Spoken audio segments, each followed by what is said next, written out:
Vamos abrir as nossas Bíblias, Efésios, capítulo 2. Gostaria de ler todo o capítulo, mas vou ler daqui a pouco. Vamos nos ater inicialmente a partir do versículo 11 ao 13. E assim diz a poderosa palavra de Deus. Portanto, lembrai-vos de que vós, noutro tempo, éreis gentios na carne, e chamados incircuncisão pelos que na carne se chamam circuncisão, feita pela mão dos homens, que naquele tempo estáveis sem Cristo, separados da comunidade de Israel e estranhos às alianças da promessa, não tendo esperança e sem Deus no mundo. Mas agora, em Cristo Jesus, vós que antes estáveis longe, já pelo sangue de Cristo chegastes perto.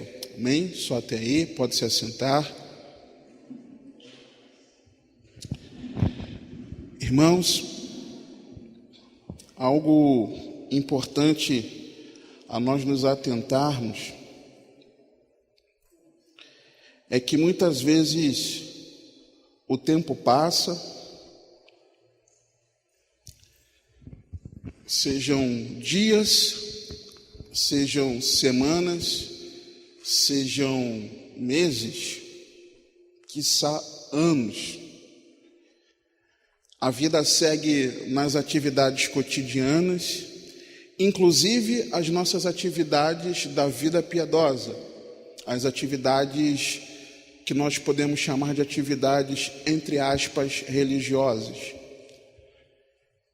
Ou até com alguns relances de coisas extraordinárias que nos aconteçam, né? Fora do cotidiano, algo fora do ordinário, extraordinário, coisas boas, extraordinárias que não são comuns, às vezes acontecem, e coisas ruins também extraordinárias, às vezes nos acontecem. E a vida vai passando, amados.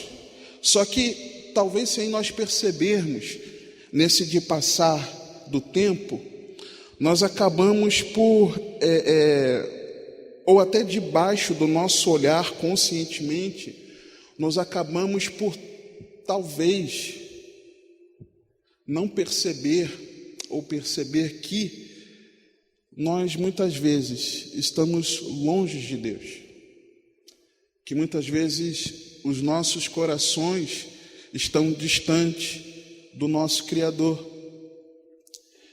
Eu não sei se você já se pegou, de repente, num dia, determinado dia, e você pensa assim, puxa, eu ainda nem meditei na palavra hoje. Puxa, já aconteceu comigo, erradamente, mas já aconteceu. Puxa, já deu tal hora, eu ainda nem orei. Ou então, as semanas, os dias vão passando, puxa, quanto tempo que eu não tenho tal atitude, que eu não faço isso? Quanto tempo que eu não medito, estudo a palavra com afinco? Ou quanto tempo que eu não jejuo? Olha quanto tempo que isso, que aquilo outro. Na verdade, isso é um reflexo de que nós estamos distantes de Deus. E aí, algo que eu estava meditando, buscando no Senhor confirmação dessa palavra, e nós vemos nesse texto, nós vamos esmiuçar um pouco, não muito, na minha limitação, mas um pouco, para nós entendermos aquilo que Paulo ele escreve aqui aos irmãos em Éfeso, por conta daquilo que eles deveriam compreender, ter em mente de quem eles são em Deus e de quem Deus é na vida deles e o que aconteceu com eles. E muitas vezes isso se foge de nós. Talvez nós, nessa distância, por que eu falo de estar longe de Deus?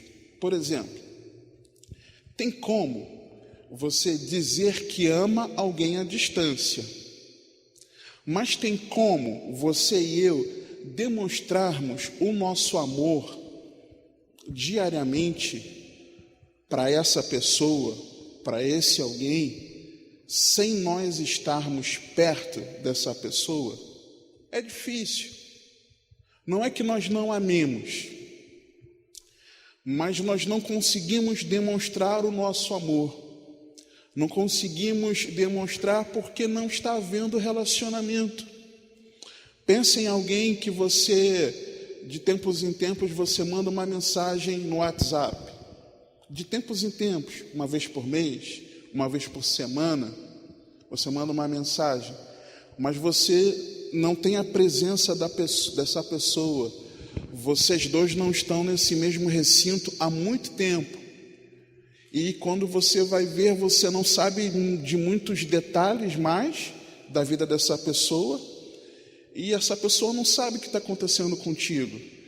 Vocês acabam se tornando, nós acabamos nos tornando estranhos daquela pessoa, e aquela pessoa acaba se tornando estranha a nós. E isso às vezes pode acontecer, irmãos, até dentro de casa. Isso pode acontecer com marido e mulher, que vive naquele cotidiano, na rotina, e sem perceber, não tem mais um tempo de qualidade um com o outro. Isso pode acontecer também no relacionamento com filhos, no relacionamento entre irmãos. Isso pode acontecer até nós congregando aqui, nós não termos um relacionamento com os nossos irmãos, ser aquele algo bem superficial. Oi, tudo bem? Como é que você está? Tudo bem? A paz.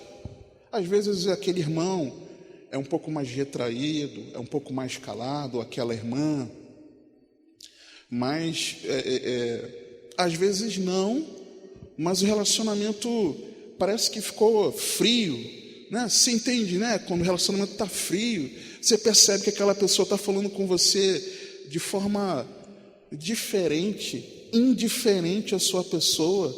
Você percebe isso, é mal, é ruim.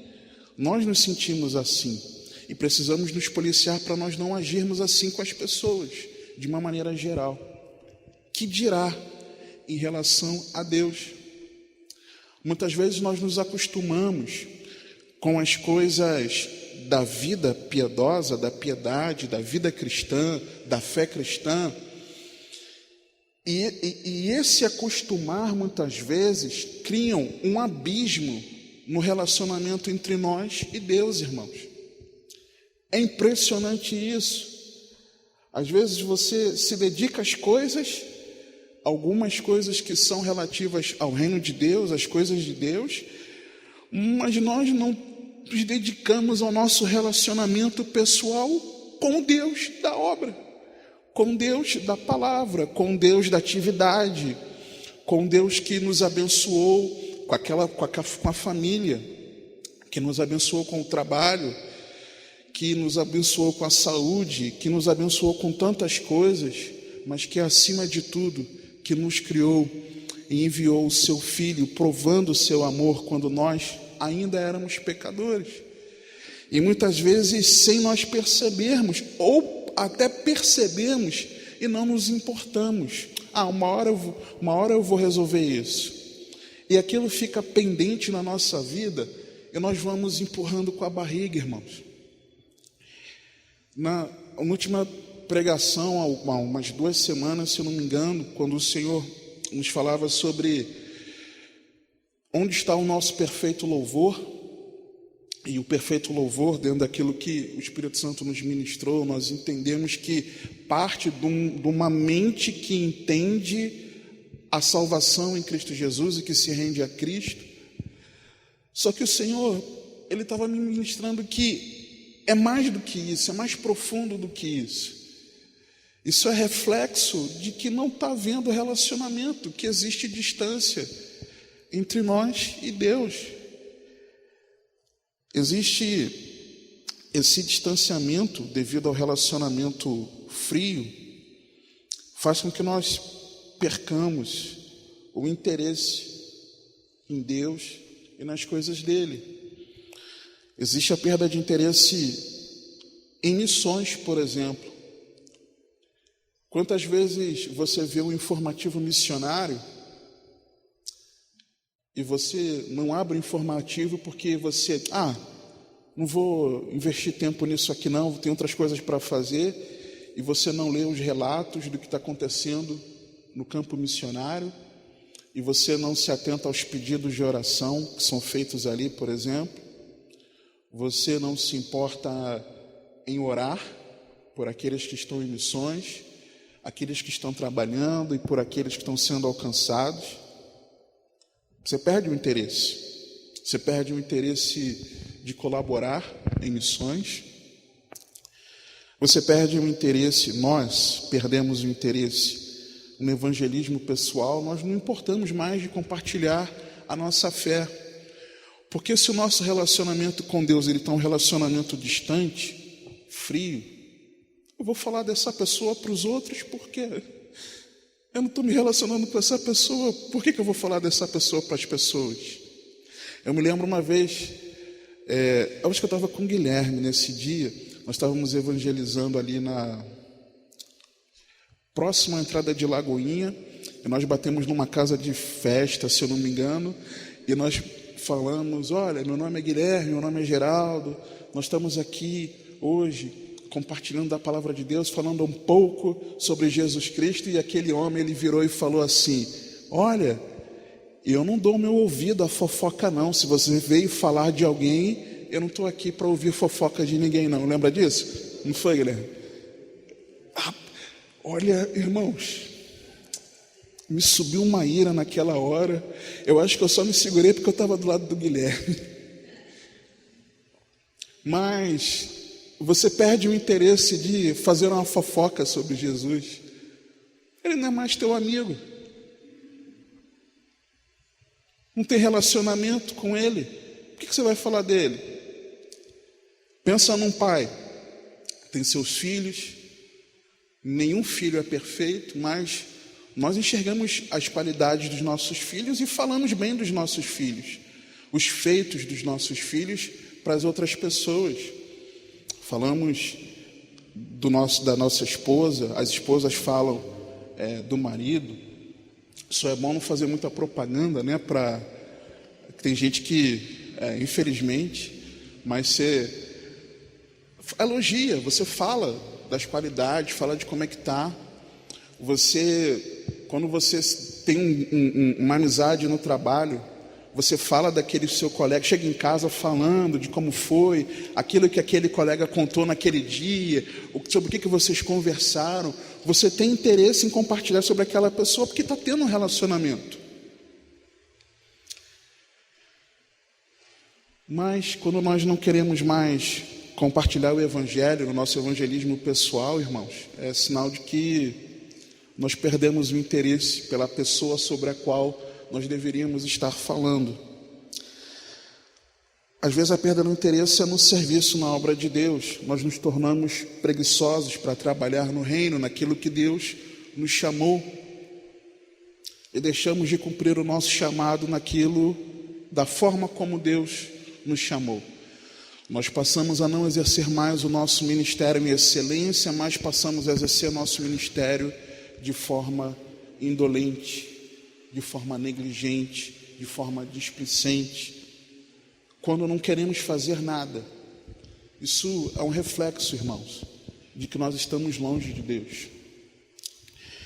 Quando nós perdemos interesse em participar ativamente das reuniões com outros irmãos, isso é um reflexo que nós estamos longe de Deus.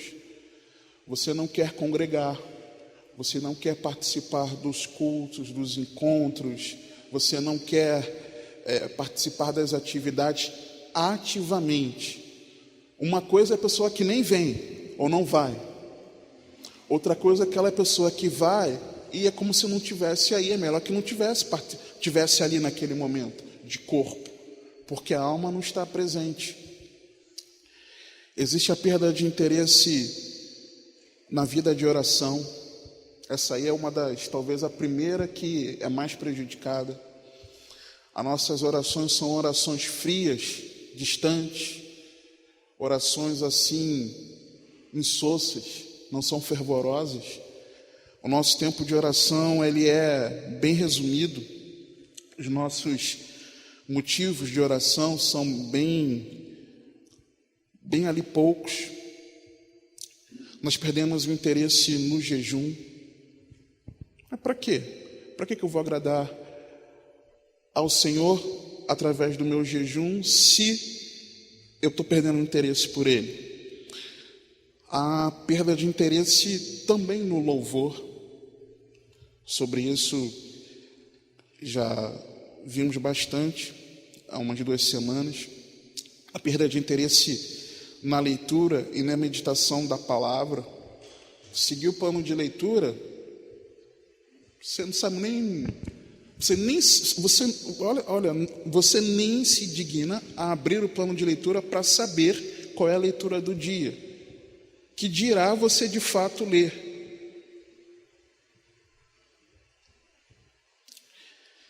E por aí vai, irmãos.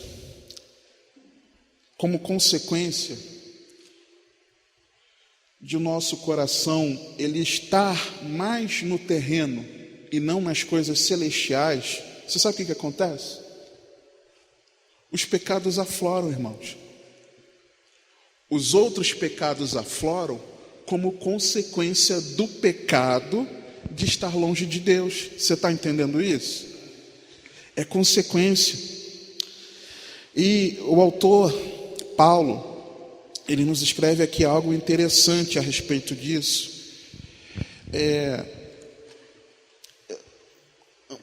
Antes de nós lermos, vá comigo por favor em Atos.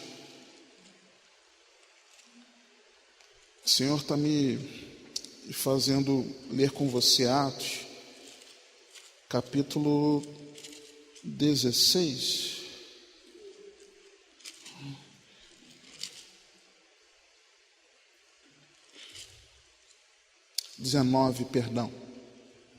Atos 19.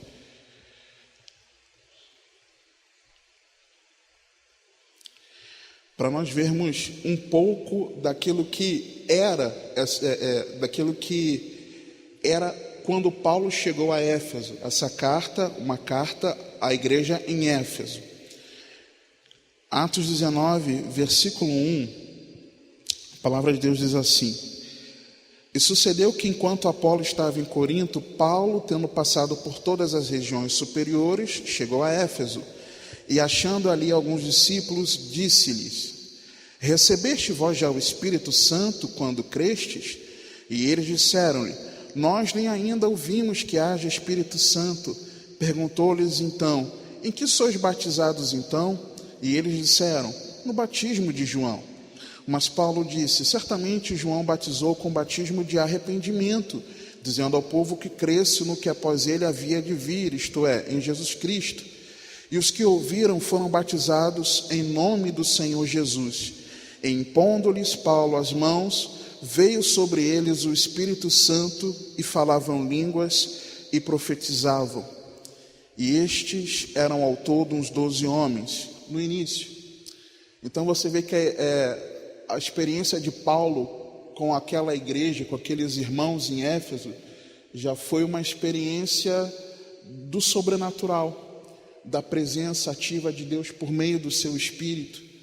Impondo as mãos sobre eles, eles foram batizados no Espírito Santo. E aí o texto continua, versículo 8: E entrando na sinagoga, falou ousadamente por espaço de 3 meses, disputando e persuadindo-os acerca do reino de Deus. Mas como alguns deles se endurecessem e não obedecessem, falando mal do caminho perante a multidão, retirou-se dele e separou os discípulos, disputando todos os dias na escola de um certo tirano. E durou isto por espaço de 2 anos, de tal maneira que todos os que habitavam na Ásia ouviram a palavra do Senhor Jesus, assim judeus como gregos. E Deus, pelas mãos de Paulo, fazia maravilhas extraordinárias, de sorte que até os lenços e aventais se levavam do seu corpo aos enfermos, e as enfermidades fugiam deles, e os espíritos malignos saíam. Vamos dar um salto aqui, amados, para o versículo 17. E foi isto notório, e isto é a experiência de uma oposição espiritual, de falsos cristãos querendo, filhos de Seva, querendo aparecer ali, foram envergonhados, e o Espírito reconhecia quem era Paulo, e toda aquela situação, a vergonha que os filhos de Seva passaram, e o reconhecimento de quem Paulo era, o mundo espiritual reconhecendo quem era Paulo. Versículo 17: e foi isto notório a todos os que habitavam em Éfeso, tanto judeus como gregos, e caiu temor sobre todos eles, e o nome do Senhor Jesus era engrandecido, e muitos dos que tinham crido vinham confessando e publicando os seus feitos. Havia arrependimento profundo de pecados, eles abandonavam. Também muitos dos que seguiam artes mágicas trouxeram os seus livros e os queimaram na presença de todos, e feita a conta do seu preço, acharam que montava a 50.000 peças de prata. Assim, a palavra do Senhor crescia poderosamente e prevalecia. Só até aí. Vamos voltar para a carta aos Efésios. Então nós conseguimos ver aqui, irmãos, que aqueles irmãos tiveram experiências com Deus. Aquela igreja tinha experiência por arrependimento de pecados, por confessar os pecados, por abandonar pecados, por experimentarem dos dons espirituais, das maravilhas de Deus, de não só terem recebido o Espírito Santo por crerem como selo, mas terem sido mergulhados no Espírito Santo a ponto de falar em línguas e profetizarem. Essa era uma igreja que tinha experiência com Deus, andava perto de Deus. E esse alerta que Paulo faz aqui não é para outra igreja, é para essa mesma igreja, irmãos. Vocês estão entendendo? Não é para uma igreja que nunca havia conhecido sobre Jesus, mas era para um povo que teve experiências profundas com o Senhor.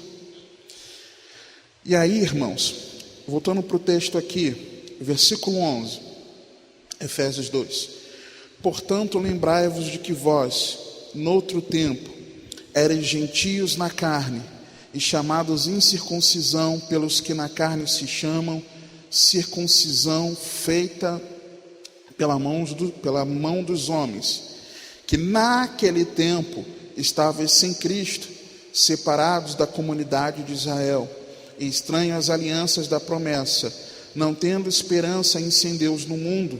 Mas agora em Cristo Jesus, vós que antes estavais longe, já pelo sangue de Cristo chegastes perto. Então ele ressalta aqui, Paulo ele ressalta sobre noutro tempo, naquele tempo, um tempo onde eles não faziam parte do povo de Deus, um tempo onde aquela igreja não era de Cristo, porque não era a igreja ainda, aqueles irmãos ainda não faziam parte da igreja, aquelas pessoas, homens, mulheres, ainda não eram discípulos de Cristo. Naquele tempo que eles viviam, eles não eram. E que tempo é esse? Abra comigo, por favor, Colossenses capítulo 1. Perdão, já que nós estamos... vamos para Colossenses, sim. Colossenses capítulo 1. Veja que interessante, amados, a partir do versículo 21. Um exemplo de um texto que nos mostra que éramos estranhos. A vós também que noutro tempo eres estranhos e inimigos no entendimento pelas vossas obras más, agora contudo vos reconciliou no corpo da sua carne pela morte, para perante ele vos apresentar santos e irrepreensíveis e inculpáveis, se, na verdade, permanecerdes fundados e firmes na fé, e não vos moverdes da esperança do evangelho que tendes ouvido, o qual foi pregado a toda criatura que há debaixo do céu, e do qual eu, Paulo, estou feito ministro. Paulo, a uma outra igreja, a outros irmãos, ele escreve também isso, que num outro tempo, num outro momento, eles também eram estranhos, inimigos. É interessante que eles tinham a mente comprometida, porque o versículo 21 diz: e inimigos no entendimento. Então a mente estava comprometida. Só que além disso, Paulo ele escreve uma condicional. Quando que nós somos reconciliados no corpo da sua carne? Se, na verdade, permanecerdes fundados e firmes na fé. Então eu consigo enxergar claramente nesse texto aqui, nós vamos ver em Efésios no capítulo 2, que aquilo que faz com que nós, que antes, no outro tempo, éramos estranhos a Deus, estávamos longe de Deus, não éramos seu povo, e nos tornamos, o que faz com que nós voltemos a ser estranhos, é nós não estarmos firmes na fé. É tão simples assim, irmãos. Por que parece que nós estamos tão longe de Deus em muitos momentos? Será que nós estamos firmes na fé? E será que nós... duas coisas interessantes que ele coloca, duas condicionais: permanecer na fé, fundado e firme. Eu não posso colocar outro fundamento sobre o qual a minha vida cristã vai caminhar, e a minha firmeza não pode ser outra. Então não pode ser qualquer outro ensinamento, qualquer outra coisa que não seja Cristo, para que eu esteja fundamentado, sobre o qual eu vou crescer na minha vida espiritual. E eu não posso ficar firme, não ter como apoio nada que não seja o próprio Senhor. Se de repente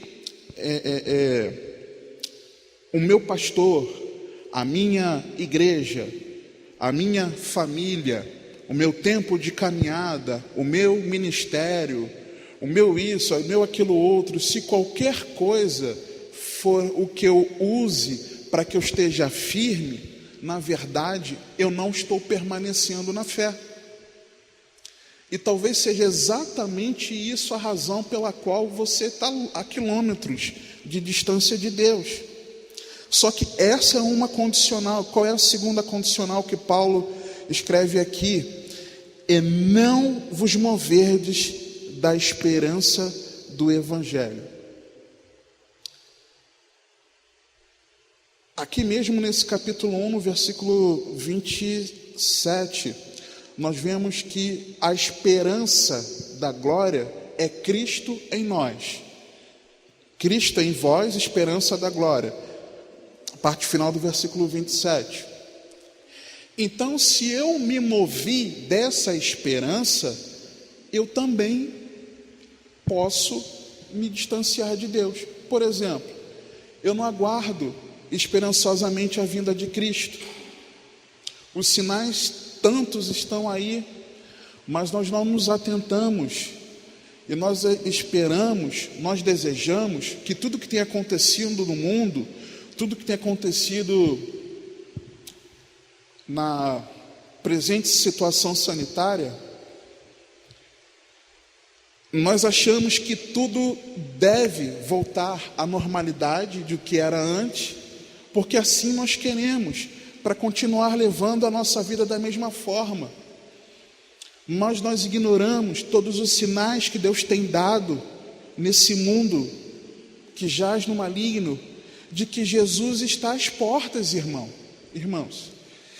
E isso, enxergarmos isso, que cada vez mais está chegando o grande dia, o grande momento de nós vermos o nosso Senhor vindo nos ares, nas nuvens, com grande poder e glória, para recolher, levar consigo a sua igreja. Ao invés de isso ser algo que é a nossa esperança, de nós estarmos fundamentados, firmes nisso, crermos nisso, nós nos movemos dessa esperança. O nosso coração deixa de estar na esperança do retorno de Cristo. Lembra daquela canção da harpa? Nossa esperança é sua vinda. Lembra? Vou parar por aí que eu não tenho dom de cantar. Lembra? A nossa esperança é a vinda dele. Por quê? Porque ele habita espiritualmente em nós, mas nós estaremos numa presença completa diante dele. Quando ele vier, o veremos como ele é, a semelhança do seu corpo glorioso, que foi ressurreto. Nós seremos, num abrir e piscar de olhos, transformados nesse corpo, ainda que mortos, ressuscitaremos, mas transformados num corpo à semelhança dele, e assim como ele é, nós o veremos. Mas se nós não guardarmos essas esperanças, irmãos, se nós nos movermos dessa esperança com a expectativa de que tudo vai se normalizar e que Jesus volte daqui a 30 anos, que os nossos filhos se tornem adultos, que os nossos filhos casem, que nossos filhos nos deem netos, que nós façamos isso, aquilo outro, os nossos projetos humanos, irmãos, pelo amor de Deus, os nossos pés e as nossas mãos estão aqui na terra, mas o nosso coração e a nossa mente precisa estar na esperança da glória. Mas se nós nos movemos dessa esperança, é sinal de que nós somos estranhos a Deus. Você está entendendo? É isso que Paulo está falando aqui nesses versículos 21 a 23. Um outro texto, Efésios, capítulo 4. Olha o que a palavra de Deus diz. E digo, a partir do versículo 17: e digo isto, e testifico no Senhor, para que não andeis mais como andam também os outros gentios na vaidade da sua mente, entenebrecidos no entendimento, separados da vida de Deus, longe de Deus, pela ignorância que há neles, pela dureza do seu coração. Ou seja, a mente também comprometida, entendimento também comprometido, os quais, havendo perdido todo o sentimento está comprometido, se entregaram à dissolução, para com avidez cometerem toda a impureza. O sentimento está comprometido, não se emociona mais com as coisas de Deus, não chora mais numa pregação, não chora mais na meditação da palavra, não chora mais quando ora, não chora mais quando louva, não se alegra na palavra, dependendo do texto, não se alegra nessa esperança da vinda de Cristo, não se alegra no louvor, não se alegra em estar com os irmãos, não se alegra nas coisas de Deus. Numa pregação que era para você sair daqui chorando, você sai daqui rindo, conversando de tudo com os irmãos. Uma pregação que o Espírito Santo nos confronta, que o Senhor nos quebra, nos mostra o nosso estado de miséria, que nós não temos condição alguma de nos salvar, que nós somos totalmente dependentes de Cristo Jesus para a nossa salvação.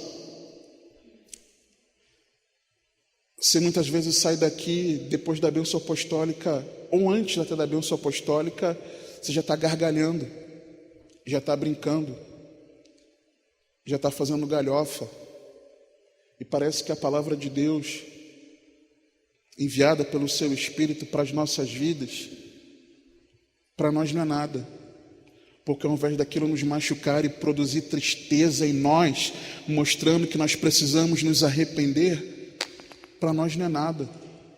Nós saímos daqui gargalhando desse espaço. Nosso sentimento está comprometido, irmãos. Versículo 20. Mas vós não aprendestes assim a Cristo, se é que o tendes ouvido, e nele fostes ensinados, como está a verdade em Jesus. Porque uma coisa é escutar, irmãos, outra coisa é ouvir. Talvez você escute a palavra, talvez você tenha escutado o Evangelho, talvez você escute pregações, mas você não ouve. Você não ouve. Se é que tendes ouvido, e nele fostes ensinados. Uma coisa é alguém querer passar para você um conhecimento, outra coisa é você aprender. Quando você aprende, você está sendo ensinado. Quando você escuta o conhecimento, você não está sendo ensinado.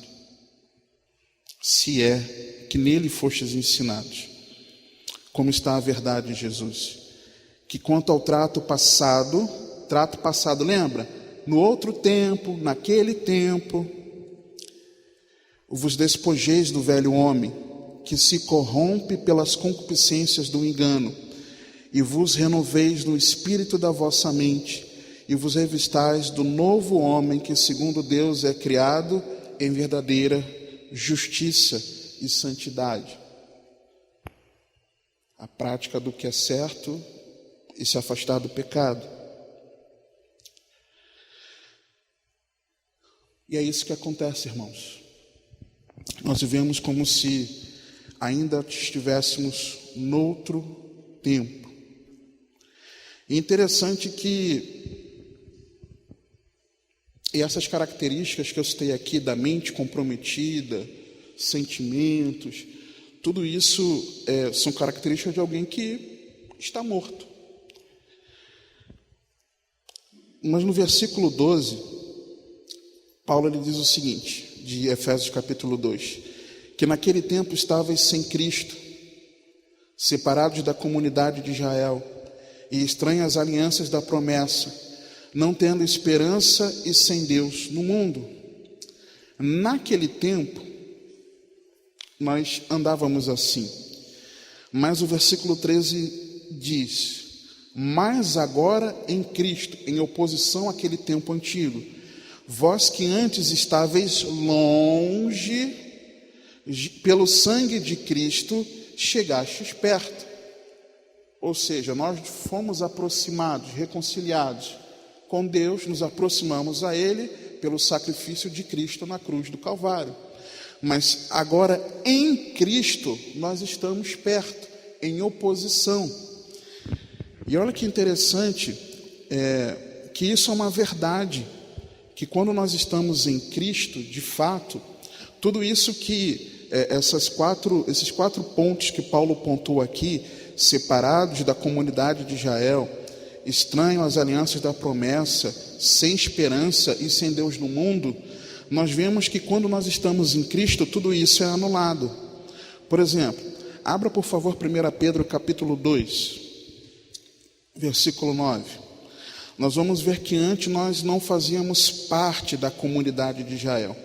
O texto bíblico, o termo separados aqui na minha versão que eu li, talvez na sua fale excluídos, ele quer dizer exatamente isso, excluídos.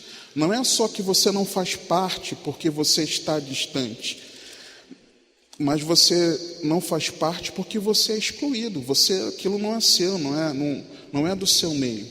Versículo 9 de 1 Pedro capítulo 2. Mas vós sois a geração eleita, o sacerdócio real, a nação santa, o povo adquirido, para que anuncieis as virtudes daquele que vos chamou das trevas para a sua maravilhosa luz.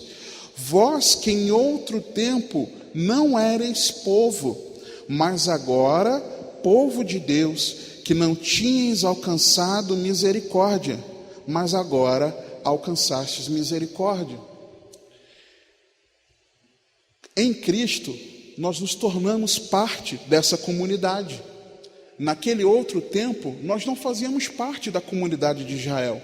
Nós não éramos povo de Deus. nós não fazíamos parte, nós estávamos excluídos, nós não tínhamos o ingresso, nós não tínhamos o acesso, nós não tínhamos o passe para que nós pudéssemos participar, nós não tínhamos a cidadania, nós não tínhamos a certidão que nos permitia declarar que somos de Deus. Mas porque nós cremos no nome do Filho de Deus, porque nós cremos no Verbo que se encarnou, nós fomos feitos filhos de Deus. Se cremos,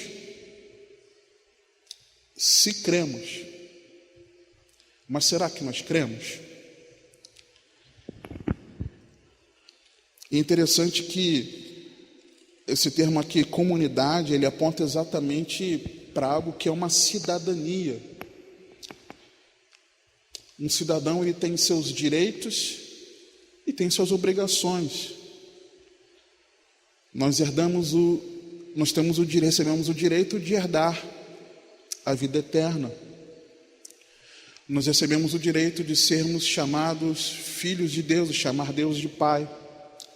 Nós recebemos o direito de não estar mais num corpo, ainda que nesse tempo, nesse tabernáculo carnal, mas recebemos o direito de termos um corpo transformado, que não terá mais sofrimento, não terá mais dor. Nós temos direito de quando nós nos achegarmos a Deus com o coração quebrantado, buscá-lo com o coração quebrantado, Ele será encontrado por nós. Nós temos vários direitos, como filhos, como cidadãos, mas temos nossos deveres. Um dever que estão tentando implantar, não sei se já teve a votação dos deputados, se eu não me engano, é de que no Brasil nós todos seríamos, não sei se já foi votado nas duas casas, derrubando o veto do Bolsonaro, mas recebendo uma obrigação de todos nós recebermos a nossa mordaça, andar permanentemente na rua e em todos os locais que nós estivermos, tirando a nossa casa, assim espero eu. É uma obrigação que estão impondo a nós. É penoso isso, não é? É difícil. Mas a palavra de Deus nos diz em 1 João, no capítulo 5, que os mandamentos de Deus não são penosos, amados. Então, como cidadãos, como povo de Deus, que temos direitos em Deus, mas temos as nossas obrigações de praticar os mandamentos de Deus, não é penoso para nós. Outra característica que Paulo aponta aqui, que nós estávamos estranhos às alianças das promessas. Abra, por favor, abra, por favor, Gálatas, capítulo 3, versículo 16, só voltar um pouco para a epístola anterior, diz assim a palavra de Deus: ora, as promessas foram feitas a Abraão e a sua descendência, não diz e as descendências, como falando de muitas, mas como de uma só, e a tua descendência, que é Cristo. Mas digo isto, que tendo sido a aliança anteriormente confirmada por Deus em Cristo, a lei que veio 430 anos depois não a invalida de forma a abolir a promessa, porque se a herança provém da lei, já não provém da promessa, mas Deus, pela promessa, a deu gratuitamente a Abraão. Logo, que é a lei, foi ordenada por causa das transgressões, até que viesse a posteridade a quem a promessa tinha sido feita, posta pelos anjos na mão de um mediador. Ora, o mediador não é de um só, mas Deus é um. Logo, a lei é contra as promessas de Deus? De nenhuma sorte, porque se fosse dada uma lei que pudesse vivificar, a justiça na verdade teria sido pela lei. Mas a Escritura encerrou tudo debaixo do pecado, para que a promessa pela fé em Jesus Cristo fosse dada aos crentes. Mas antes que a fé viesse, estávamos guardados debaixo da lei e encerrados para aquela fé que se havia de manifestar, de maneira que a lei nos serviu de tutor, para Cristo, para que pela fé fôssemos justificados. Mas, depois que veio a fé, já não estamos debaixo de tutor, porque todos sois filhos de Deus, pela fé em Cristo Jesus, porque todos quantos fostes batizados em Cristo, já vos revestistes de Cristo. Nisto não há judeu, nem grego, não há servo, nem livre, não há macho, nem fêmea, porque todos vós sois um em Cristo Jesus. E se sois de Cristo, então sois descendência de Abraão e herdeiros conforme a promessa. Nós éramos estranhos às alianças da promessa, mas em Cristo nós nos tornamos participantes da aliança e participantes das promessas. Outra característica, ainda em Gálatas, capítulo 4, avança só para talvez para a folha seguinte, a partir do versículo 4.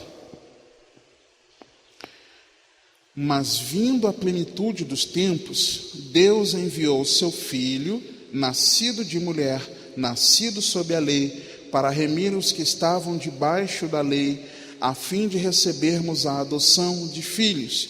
E porque sois filhos, Deus enviou aos vossos corações o Espírito de seu Filho que clama: Abba, Pai.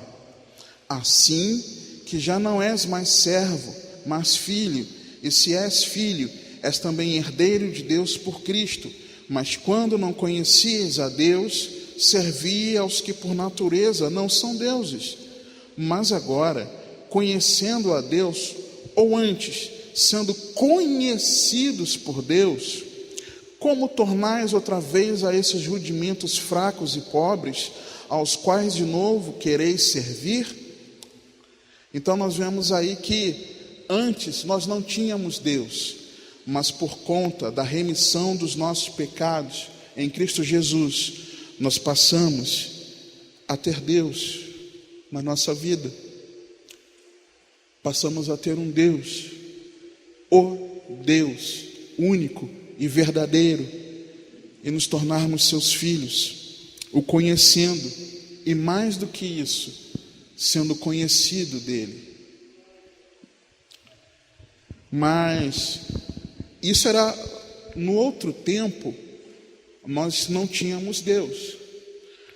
Em Cristo nós passamos a ter Deus. Mas se nós estamos longe de Deus, será que nós temos Deus? Uma pergunta para nós.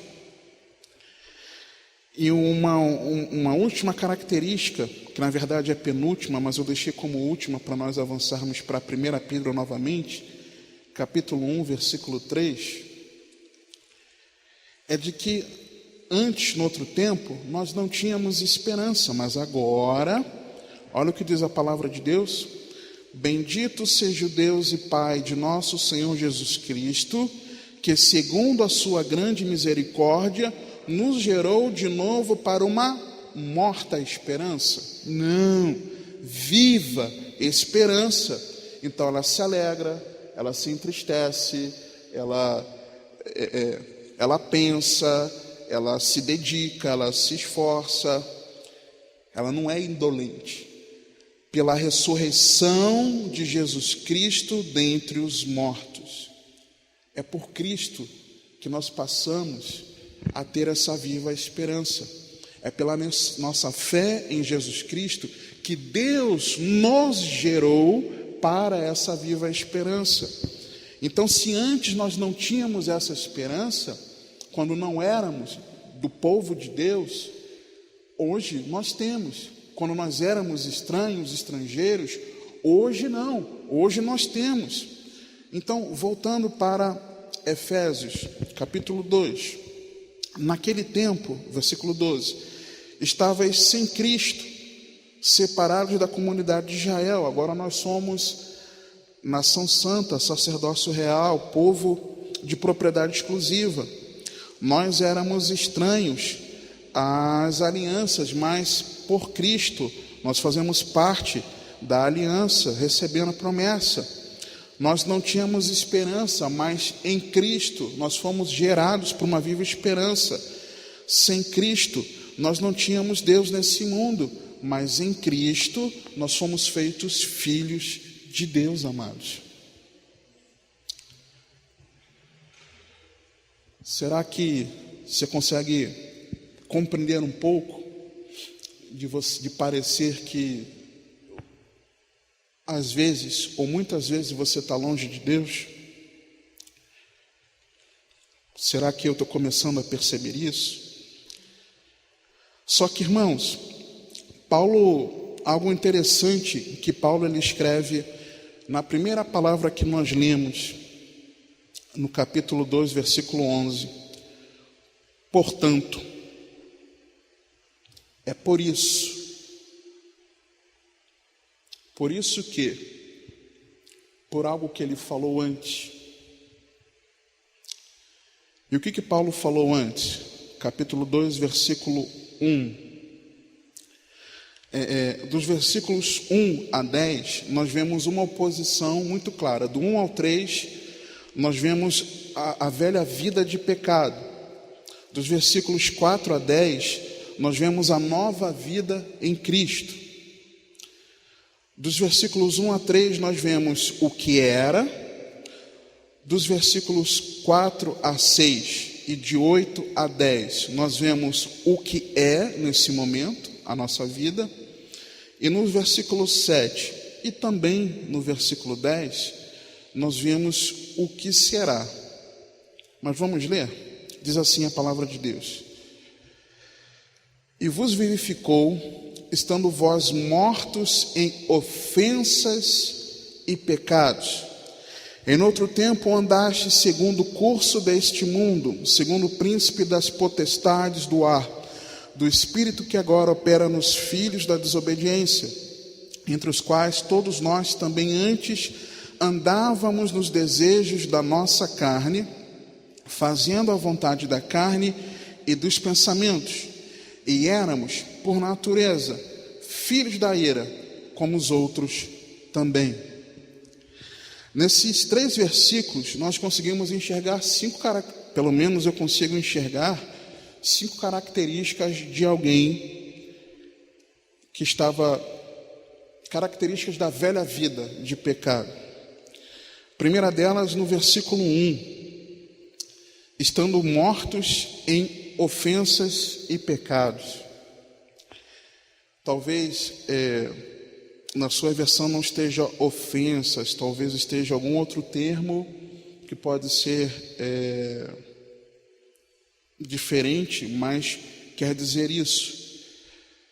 Ofensa aqui aponta para aquilo que é a transgressão, aponta para aquilo que é quando você sabe o que tem que fazer, mas você faz diferente. Você sabe o que a Bíblia manda fazer, qual é a vontade de Deus, você conhece, eu conheço, mas nós decidimos transgredir a vontade. Fica notório, fica visível, fica expoente. Por isso que alguns autores traduzem como ofensa. Uma coisa é você fazer escondido, outra coisa é você fazer diante de todo mundo. Você está expondo, ofendendo a Deus. Pecado aponta exatamente para errar o alvo. E você sabe dessas definições, mas eu quero refletir algo de forma um pouco mais profunda com você. Por quê? Não que Paulo esteja querendo está fazendo questão de separar, classificar naturezas de pecado. Na verdade, são 2 visões do homem que está em pecado porque está morto espiritualmente, porque está sem Deus. Mas preste atenção no seguinte, amados: se pecado é errar o alvo, do termo grego que aponta isso, errar o alvo, se ele é errar o alvo, que sentido? Eu tinha algo a atingir e não atingi. Eu deixei de fazer de acordo com o que eu deveria fazer. eu tinha uma meta, eu tinha um objetivo, eu tinha algo a cumprir, eu tinha um alvo a acertar e eu deixei de chegar até esse alvo, de acordo com o padrão de Deus, de acordo com o padrão exigido por Deus. Por exemplo, eu sei que eu devo amar a minha esposa assim como Cristo amou a igreja. Se eu não amo a minha esposa da maneira como Cristo amou a igreja, de uma forma sacrificial, eu estou pecando, eu estou errando o alvo. Eu deveria fazer, era o padrão que eu deveria atingir. Se eu não disciplino a minha filha, quando necessário, claro, eu estou errando o alvo, estou deixando de fazer.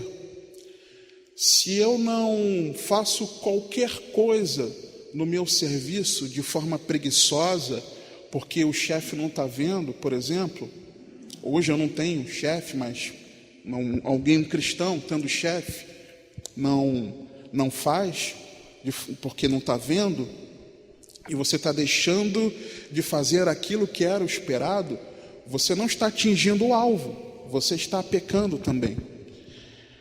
E por aí vai, irmãos. Então tudo aquilo que você deveria fazer, que é o padrão, e você ou eu não atingimos, nós estamos pecando. Mas nós nunca vamos atingir a perfeição. Eu sei, amados. Eu sei, queridos. Mas nós devemos buscar crescer à medida de estatura do varão perfeito, a sermos a semelhança de Cristo. Esse é o nosso objetivo.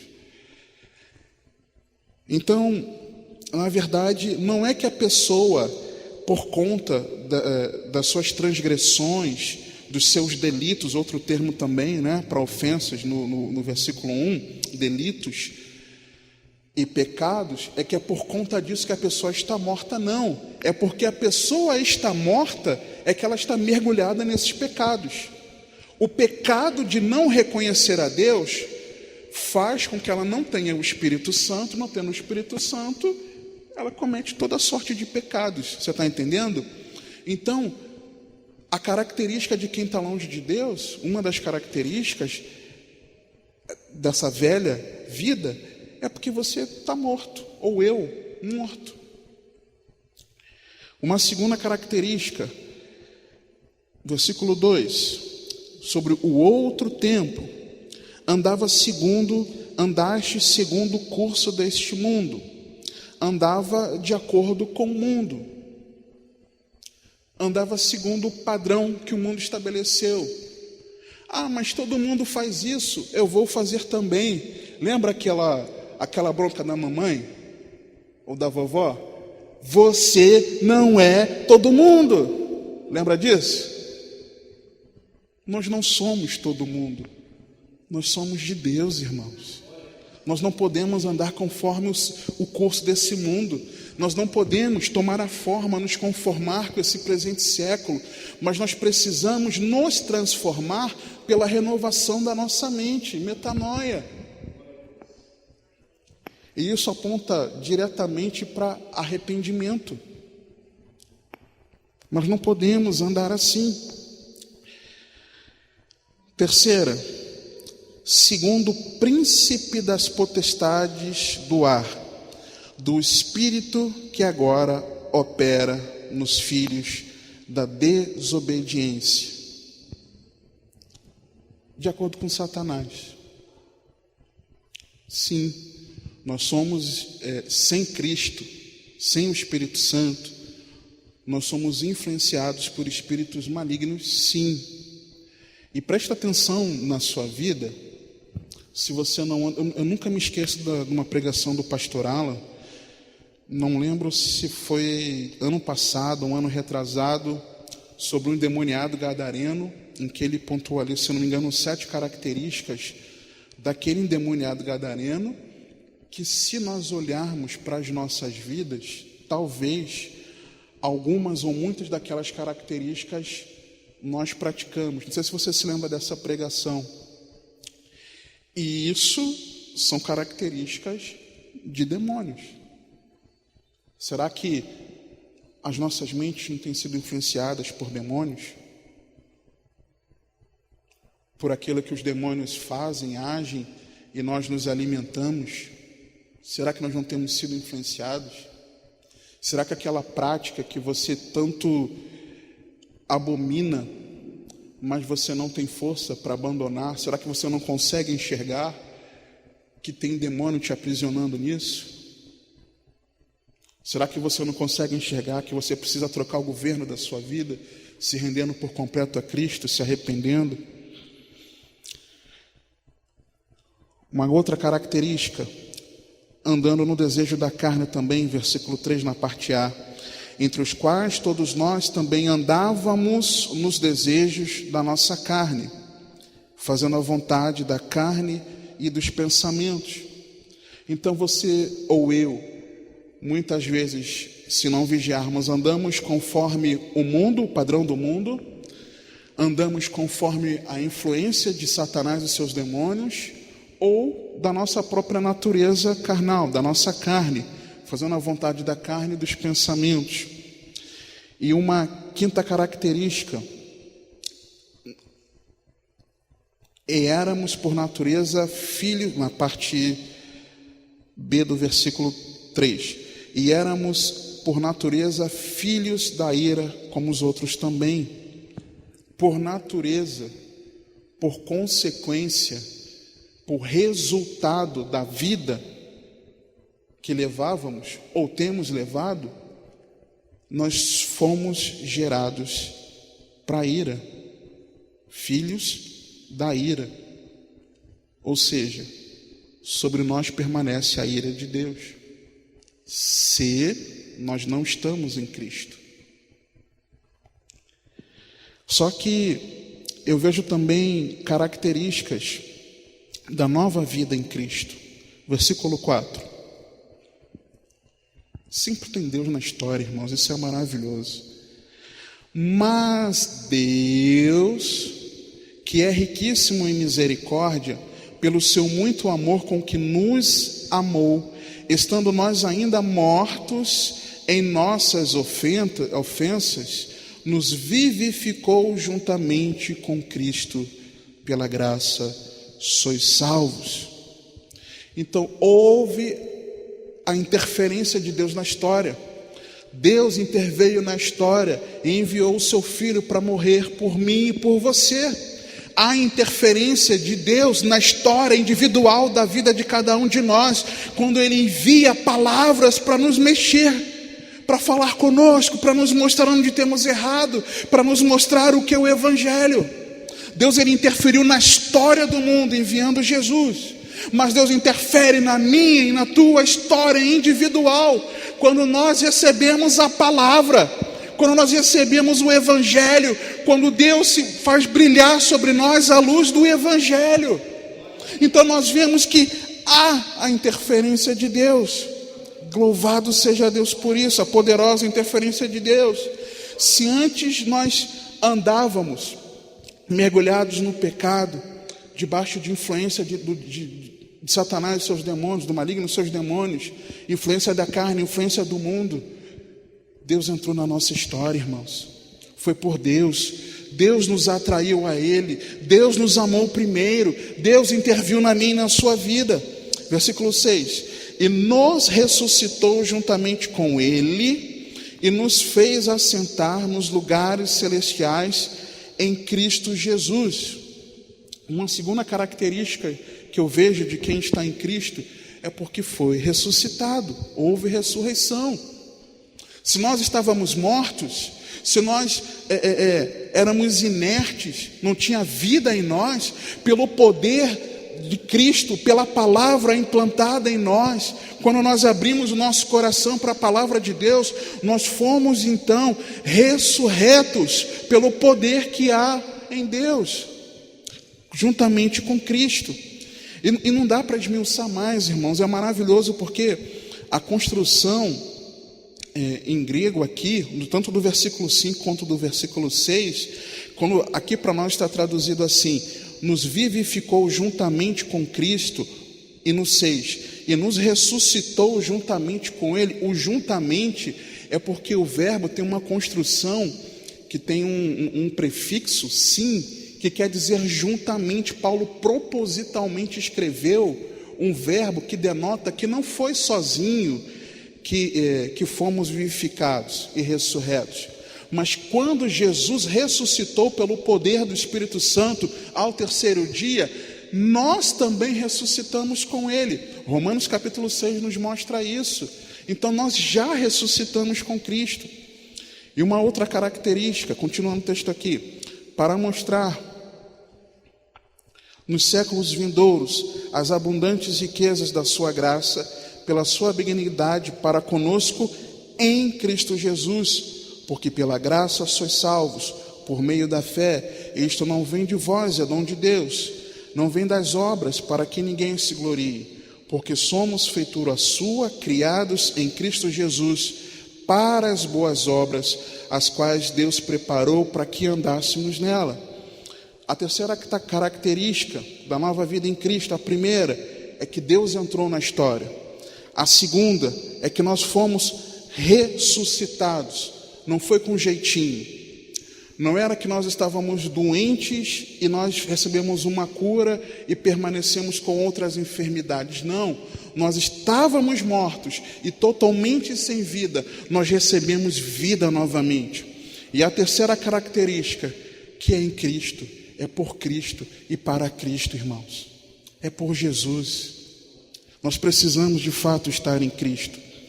Nós vemos aqui na antiga vida um estado, nós estávamos mortos e hoje estamos vivos.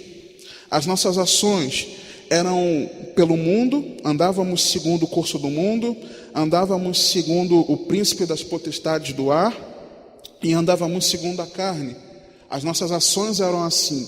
Quando nós lemos assim, andastes, andai, significa aquilo que eu faço, é a minha prática do cotidiano.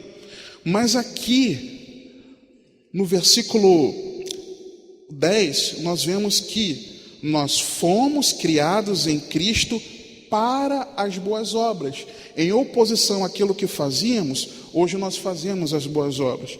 E a nossa natureza de filho de desobediência e filho da ira foi transformado em feitura de Deus, criados em Cristo Jesus. É isso que Paulo está falando quando ele diz no versículo 11, portanto, por isso, já que vocês aplicaram a fé em Jesus Cristo e mediante a fé de vocês, pela graça, vocês foram salvos, não por aquilo que vocês pudessem fazer, mas porque Deus decidiu presentear a vocês por graça, é então que vocês precisam se lembrar que vocês naquele outro tempo, vocês não eram de Deus, hoje vocês são de Deus. E talvez essa distância que nós sentimos de Deus, irmãos, é porque nós temos esquecido do que é o Evangelho. Talvez seja porque nós temos esquecido que nós somos salvos em Cristo Jesus. Talvez porque nós temos esquecido de que nós fomos comprados pelo precioso sangue de Cristo derramado na cruz. Você precisa se lembrar. Só que Paulo ele continua, versículo 13. Mas agora em Cristo Jesus, vós que antes estáveis longe, já pelo sangue de Cristo chegastes perto. O que me faz estar perto de Deus e me relacionar com Ele? É o sangue de Jesus. Mas se eu ignoro o sacrifício de Cristo, é criada uma distância, irmão. Você está entendendo? A distância que tem entre nós e o Senhor é proporcional à nossa compreensão do sacrifício de Cristo na cruz. Se nós estamos longe de Deus, se nós não temos tido prazer nas coisas de Deus, é porque de fato nós precisamos entender, compreender que foi por um precioso sangue que Ele nos comprou. Que Jesus morreu a nossa morte para que nós vivêssemos a sua vida. Porque Ele é a nossa paz, o qual de ambos os povos fez um, e derrubando a parede de separação que estava no meio. Interessante, irmãos, é que é claro que a partir daqui, é claro que Paulo está falando que a rixa que existia entre judeus e gentios, ela é abolida em Cristo Jesus, e Deus junta, por Cristo, em Cristo, junta os dois num povo só, a sua igreja. É claro que o texto está falando disso também, mas o texto está falando que nós não éramos povo, e nós vamos ler na continuação. Só que tem algo maravilhoso aqui, que é o seguinte: porque ele é a nossa paz, o qual de ambos os povos, fez um, e derrubando a parede de separação no meio, que estava no meio. Que parede de separação é essa? Na última pregação, onde está o nosso perfeito louvor, eu comentava a respeito de o que era o templo, que existia o terreno murado, e esse terreno murado, o primeiro local que se entrava era o chamado Pátio dos Gentios. Era onde qualquer ser humano da face da terra poderia entrar, qualquer um. Mas existia um muro, e a partir daquele muro, quem não era judeu, quem não era de Israel, não poderia entrar. Ele ficava alijado de ter acesso. Inclusive nesse muro, ele tinha uma inscrição lá, que eu não sei exatamente qual é, mas estudando eu vi isso, uma inscrição que estava dizendo: se você for gentio e você passar daqui, você vai morrer. Então o gentio não podia passar. E quando Paulo ele faz essa referência aqui, que Jesus derrubou a parede de separação, é uma referência a esse muro que existia do pátio dos gentios. Ou seja, o muro que separava o pátio, os israelitas dos gentios, caiu, literalmente. Na sua carne desfez a inimizade, isto é, a lei dos mandamentos, que consistia em ordenanças, para criar em si mesmo dos dois um novo homem, fazendo a paz, e pela cruz reconciliar ambos com Deus. Nós somos reconciliados com Deus em um corpo, matando com ele as inimizades. E vindo ele, evangelizou a paz a vós que estáveis longe e aos que estavam perto, porque por ele ambos temos acesso ao Pai em um mesmo Espírito. Assim que já não sois estrangeiros nem forasteiros, mas concidadãos dos santos e da família de Deus, edificados sobre o fundamento dos apóstolos e dos profetas, de que Jesus Cristo é a principal pedra da esquina, no qual todo o edifício, bem ajustado, cresce para templo santo no Senhor, no qual também vós juntamente sois edificados para a morada de Deus em espírito. Antes nós estávamos longe de Deus, hoje Ele habita em nós, irmãos. Você está entendendo? Mas quando que nós vamos viver isso? Se nós compreendemos que foi pelo precioso sangue de Cristo. Interessante que nós temos hoje um acesso ao Pai. Eu falei para você que o versículo 14, ele faz uma menção direta ao muro do pátio dos gentios que separava. Mas também existia, logo em seguida do pátio dos gentios, depois desse muro, existia o pátio o pátio das mulheres israelitas, onde as mulheres ficavam. Prosseguindo dali, elas não poderiam ficar. E eu consigo ver que existia uma distinção entre a mulher e o homem. A mulher não era considerada no mesmo nível espiritual que os homens. E quando eu enxergo aqui no versículo 19, assim que já não sois estrangeiros nem forasteiros, mas concidadãos dos santos e da família de Deus, eu vejo que essa barreira foi quebrada. Porque às vezes a mulher dentro da nossa família, talvez nós enxerguemos não tão espiritual, aquela pessoa próxima a nós.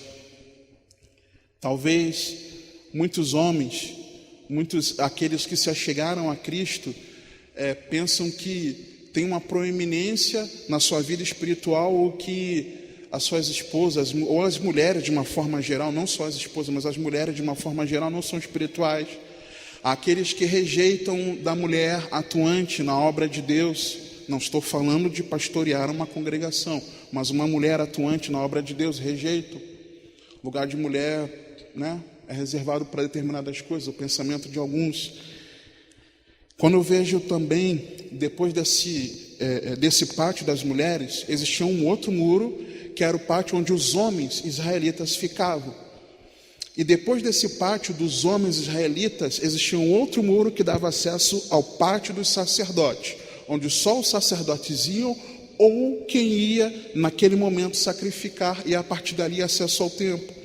Quando eu leio aqui, irmãos, versículo 21, no qual todo o edifício bem ajustado cresce para templo santo no Senhor, eu consigo enxergar que qualquer pessoa que estiver em Cristo tem acesso direto ao Senhor.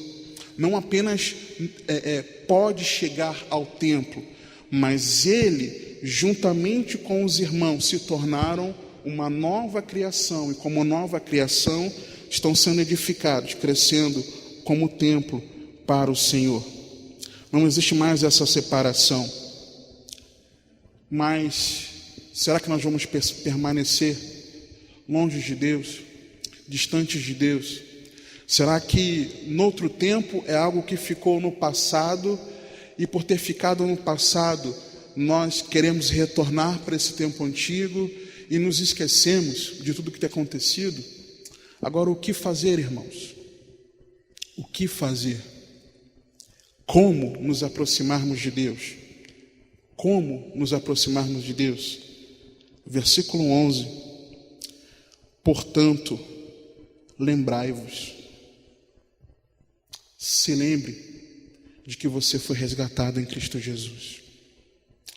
Lembre que foi pelo precioso sangue de Jesus derramado naquela cruz que hoje você e eu temos um novo acesso, um novo e vivo caminho diante de Deus. Amém? Vamos orar. Senhor amado, te exaltamos porque o Senhor nos conquistou pelo precioso sangue de Cristo derramado naquela cruz. Senhor, eu sei que muitas vezes nós sabemos disso todas as vezes, mas muitas vezes nós não trazemos isso à nossa memória, e a nossa vida tem sido uma vida vazia, vã, longe de Ti. Nós temos praticado tantas coisas, ó Pai, no nosso cotidiano, e muitas vezes até aquilo que é referente à vida piedosa mostra que nós estamos longe de Ti, Pai, a quilômetros de distância, Pai. Por consequência disso, nós acabamos pecando, o pecado aflora na nossa vida, no nosso coração, na nossa mente, nas nossas atitudes, no nosso falar, no nosso pensar, Senhor, no nosso agir, e deixamos de fazer aquilo que sabemos que era o bem fazer. Pai, isso é consequência do pecado maior, que nós estamos longe do Senhor, não queremos nos relacionar, mas a Tua palavra nos mostra que se éramos estranhos, se não éramos Teu povo, se nós não éramos Teus, pelo sangue derramado na cruz do Calvário, pela fé em Cristo Jesus, pela fé no sacrifício da cruz, pelo sangue de Cristo, nós nos achegamos a Ti, Senhor. Tu nos compraste, Senhor. O Senhor abriu o caminho para que hoje, pelo novo e vivo caminho, com o coração quebrantado, com a consciência purificada, com as mãos limpas, Senhor, coração limpo, nós podemos nos achegar a Ti com ousadia, com intrepidez, porque Jesus nos comprou de volta para Ti. Senhor, tem misericórdia quando muitas vezes nós esquecemos disso, e as nossas atitudes são as atitudes da velha vida no pecado. Muitas vezes as nossas atitudes são atitudes daqueles que permanecem mortos nos seus delitos, nas suas ofensas e nos seus pecados. Perdoa-nos, Senhor, se muitas vezes nós andamos segundo o curso desse mundo, e aquilo que para o mundo é normal, nós queremos assimilar para as nossas vidas, e temos deixado o mundo contaminar a nossa mente, contaminar o nosso coração. Tem misericórdia de nós, Senhor, perdoa-nos, Senhor. Perdoa-nos, Senhor, quando muitas vezes nós não discernimos os ardis de Satanás, as ciladas do maligno, e andamos segundo o príncipe das potestades do ar, Senhor. Perdoa-nos, Senhor, quando muitas vezes nós damos vazão à inclinação da carne, e nós deixamos nos levar por aquilo que é essa inclinação, quando nós deveríamos andar, Senhor, pelo Espírito. Perdoa-nos, Senhor, se nós andamos como filhos da ira, como aqueles, Senhor, como consequência de ainda estarmos em pecado, estão debaixo da sua ira, Pai. Senhor, perdoa-nos se de verdade nós não compreendemos o Evangelho. Eu rogo a Ti, Pai, juntamente com cada irmão meu, que nós possamos nos lembrar, Senhor, tudo aquilo que o Senhor fez por nós. Lembrar, Senhor, que antes nós estávamos sem Cristo, hoje nós temos Cristo Jesus. Lembrarmos, Senhor, que hoje nós temos uma fé na qual nós devemos estar firmados e fundamentados. Lembrarmos que temos uma viva esperança da qual nós não devemos nos mover. Lembrarmos, Paizinho, que é por Cristo que nós temos essa novidade de vida. Nos lembrarmos, Senhor, se antes estávamos mortos, juntamente com Cristo nós fomos ressuscitados, e é por conta disso que nós temos vida eterna. Ajuda-nos, Senhor, a lembrar que o Senhor interveio na história, enviando o seu Filho por amor. Mas também ajuda-nos a compreender, lembrar, Pai, que o Senhor interveio na vida de cada um de nós, quando a luz do Evangelho brilhou sobre os nossos corações. Senhor, ajuda-nos a lembrar que foi pelo precioso sangue de Cristo derramado naquela cruz. Ajuda-nos a lembrar que nós somos reconciliados contigo. Ajuda-nos a lembrar, Pai, que nós somos agora família. Ajuda-nos a lembrar que agora nós somos povo. Ajuda-nos a lembrar, Pai, que estamos sendo edificados como templo do Senhor. Ajuda-nos a entender, Pai, que agora, se estamos em Cristo, o Senhor habita em nós, e não importa aquilo que aconteça, não importa as circunstâncias, para sempre o Senhor estará conosco, e para sempre nós estaremos contigo. Mas nós precisamos compreender, Pai, que nós precisamos estar em Cristo, Senhor. Ajuda-nos a lembrar, Senhor. Portanto, lembrai-vos. Portanto, lembrai-vos. Portanto, lembrai-vos, Espírito de Deus, traga à nossa memória, Senhor, aquilo que nos dá esperança, a esperança da vida eterna. Traga à nossa memória, Senhor, o momento em que nós nos rendemos a Ti. Traga à nossa memória, Senhor, a vida que levávamos e como em Ti nós fomos perdoados. Ajuda-nos, Senhor, a lembrar, Senhor, que vivemos em novidade de vida, Senhor. Nós rogamos isso, Paizinho, por favor, com sinceridade, Pai. Nós precisamos de Ti, Pai. Não dá mais, Senhor, para nós vivermos longe de Ti. Não há mais para vivermos longe da Tua presença. Não há mais, Senhor, para nós deixarmos de reconhecer quão grandioso és Tu, nosso Deus. Não dá mais, Senhor, para que no dia a dia, Senhor, tantas coisas aconteçam e nós nos esqueçamos de Ti. Não dá mais, Senhor, para nosso relacionamento com o Senhor ser um relacionamento superficial. Não dá mais, Senhor, para nós valorizarmos tantas coisas no nosso cotidiano e deixar a sobra, o resto da nossa alegria, da nossa atenção, da nossa disposição física, das nossas emoções, o resto para o Senhor, Pai. Não dá mais, Senhor. Não dá mais, Senhor. Basta, Senhor. Ajuda-nos, Senhor, a lembrar. Senhor, não estamos colocando o Senhor contra a parede. Se basta é para nós mesmos, Senhor. Basta as nossas atitudes, Senhor. Nós nos arrependemos diante de Ti, Pai, e rogamos a Ti, pelo poderoso nome de Jesus, é em Cristo Jesus, o nosso Senhor, que nós oramos, Senhor. Transforma-nos, Senhor, porque nós precisamos estar em Ti todos os dias, ó Pai. Nós precisamos da Tua presença todos os dias. Nós precisamos nos relacionar contigo todos os dias, Pai.